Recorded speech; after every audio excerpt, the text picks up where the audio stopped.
네, 긴박하게 돌아가는 이 탄핵 정국과는 달리 우리 주식시장은 비상계엄 사태 이후 처음으로 이 반등에 성공을 했습니다. 코스피는 2,400선을 회복을 했고 코스닥도 어제 블랙 먼데이의 급락폭을 다시 되찾았습니다. 취재 기자와 자세히 들여다보겠습니다. 증권부 조현 기자 나왔습니다.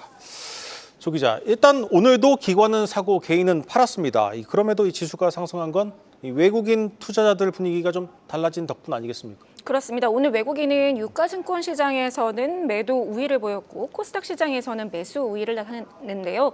각각 1,490억 원 순매도 그리고 코스닥 시장에서 2,925억 원 순매수세를 보였습니다. 그러니까 코스닥이 어제의 낙폭을 회복할 수 있었던 요인은 외국인이었습니다. 특히 주목할 것은 이 선물 시장에서 7,900억 원 순매수세를 보였다는 점인데요.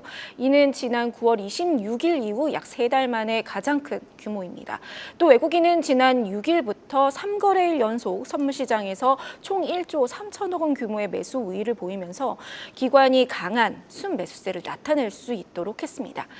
전문가들은 일단 외국인이 이번 사태가 최악의 상황은 지났다고 판단한 것으로 보인다 이렇게 설명을 하는데요.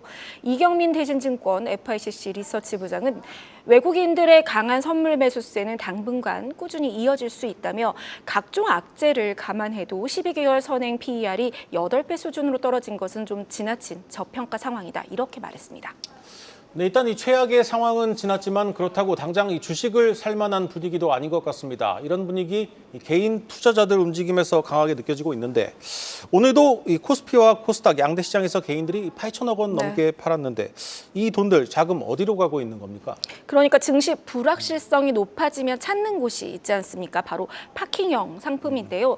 비상계엄 사태가 벌어진 이후 오늘까지 그러니까 일주일 동안 가장 많은 자금이 유입된 ETF는 코덱스 머니마켓 액티브였습니다. 그러니까 6천억 원에 가까운 자금이 유입되면서 순자산 총액은 지난달 말보다 19.4% 증가한 3조 7,003억 원으로 늘어났는데요. 그러니까 7거래일 만에 20%가 늘어난 셈입니다. 이 상품은 지난 8월에 상장해서 국내 ETF 중에서는 가장 짧은 기간 내 순자산 3조 원을 돌파한 상품입니다. 초단기 채권과 기업업, 그러니까 CP 등이 투자하는 머니마켓 펀드 운용 방식을 기반으로 설계된 ETF인데요.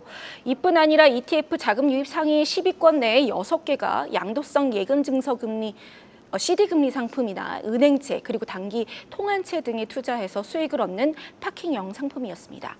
파킹형 상품들은 환매가 쉽고 또 일반 예금보다 더 높은 이자 수익을 제공하기 때문에 변동성이 극심해지는 장에서 피난처로 꼽히는데요. ETF 외에도 MMF 설정액을 보아도 최근 일주일간 1조 5천억 원에 넘는 자금이 늘었고 그리고 초단기채 펀드로도 약 8천억 원에 가까운 뭉칫돈이 들어갔습니다.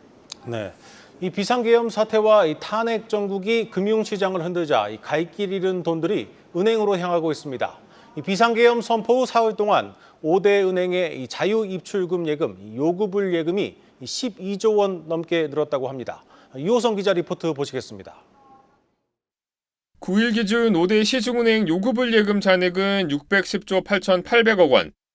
비상계엄이 선포된 지난 3일과 비교하면 10조 6,200억 원이 늘었습니다. 요구불 예금 급증세는 최근 2달에 걸쳐 15조 원이 줄어든 것과 대조되는 모습입니다. 지난달 말 5대 시중은행 요구불 예금 잔액은 608조 2,300억 원으로 10월 9조 9천억, 11월 5조 1천억 원이 연이어 줄었습니다.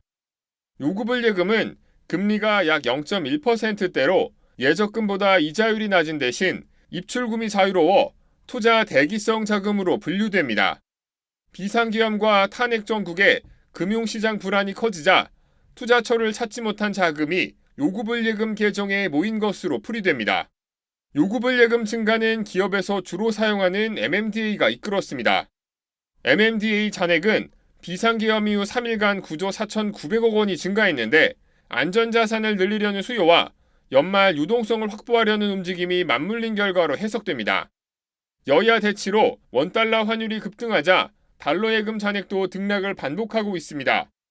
4일 6억 5,500만 달러가 줄어든 5대 은행 달러 예금은 5일과 6일 각각 3억 7천만 달러, 2억 4천만 달러 늘었습니다. 원달러 환율 1,450원을 앞두고 환차익 실현 수요와 달러 강세에 대한 기대가 팽팽한 접전을 벌인 결과로 풀이됩니다. 한국경제TV 유호성입니다. 네, 개인 투자자들의 이른바 이 국장 탈출이 시작된 상황에서 이 비상계엄 사태까지 겹치면서 걱정이 커지고 있습니다. 이 조 기자, 이 개인들 또 어떤 상품으로 좀 이동을 하고 있습니까? 바로 미국입니다. 서학개미들의 미국 주식 직접 투자가 역대 최고치를 또다시 경신했습니다. 그 속도도 더 가파라졌습니다. 예탁결제원에 따르면 국내 투자자들의 미국 주식 보관 금액이 지난 6일 기준 1,121억 4천 달러를 기록했습니다. 이는 지난 11월 7일 사상 처음으로 1,000억 달러를 돌파한 데 이어서 한 달 만에 또다시 1,100억 달러를 넘어선 것인데요. 그래프에서 보시는 것처럼 비상계엄 선포 이후 급증하는 모습 보이고 있습니다. 국내 투자자들의 미국 채권 직접 투자도 늘었는데요. 미국 채권 보관 금액도 역시 사상 최대치인 117억 달러를 넘어섰는데 이게 올해 들어 3배가량 불어났습니다. 그러니까 미 연준이 기준금리 인하에 나서면서 채권 가격이 상승할 것으로 전망된 덕분입니다. 그리고 ETF 시장 자금 흐름을 봐도 미국 S&P 500을 추종하는 두 상품으로 각각 2천억 원이 넘는 자금이 지난 일주일간 유입됐습니다. 네, 잘 들었습니다. 증권부 조현 기자였습니다.